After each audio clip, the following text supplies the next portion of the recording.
are actually really good, but on a stage fright. They cannot speak in front of people. Yes. I'm one of them. I'm very shy. I don't do public speaking. I don't do sing. Yeah.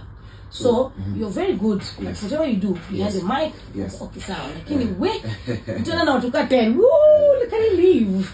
So how do you handle that? Kuna confidence mara nne. Kuna internal, kuna external, kuna intrinsic na kuna expressive. Okay. Intrinsic confidence, for example, sasa nikikutupa kwa hii mic, kuna venye utaongea hata kama umelala. Unavyo venye unaongea unasema kama kawaida, jina langu ni Masawe Japani, kuna venye unaongea.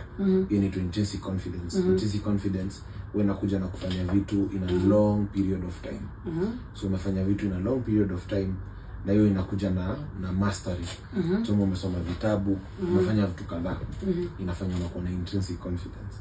Okay. So mimi sasa nikatupwa kwa hiyo microphone, itani take time ku master hizo vitu ambazo unasema.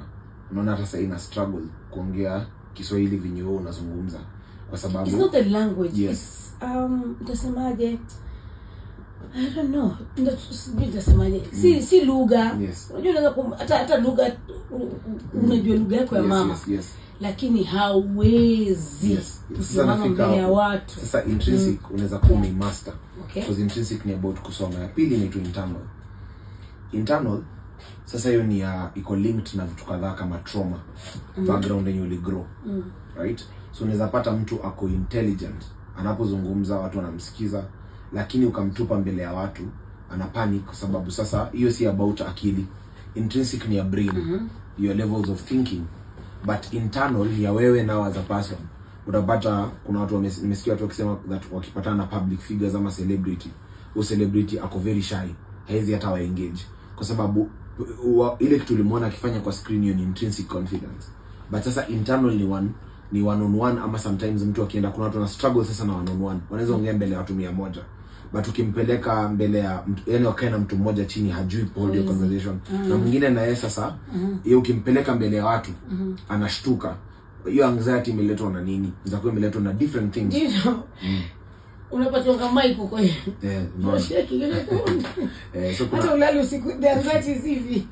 So kuna anxiety pia in different levels. Kuna environmental anxiety, kuna social anxiety. Environment ni ukitupa mtu in a new environment. Kuna watu ambao wanaongea wakikaa na mtu ambao amezoeana naye, but ukimtupa in a new environment, environmental anxiety inakaa juu, hajazoea kukaa na watu sana. Kuna nyingine inaitwa sasa, kuna yenye inaitwa social anxiety. Kuna mtu ni introverted, amezoea kukaa in their own world. Ndio ni public figure, but introverted bado. So kimpeleka mahali ambapo watu wako wengi pia anaweza shtuka. But pia kuna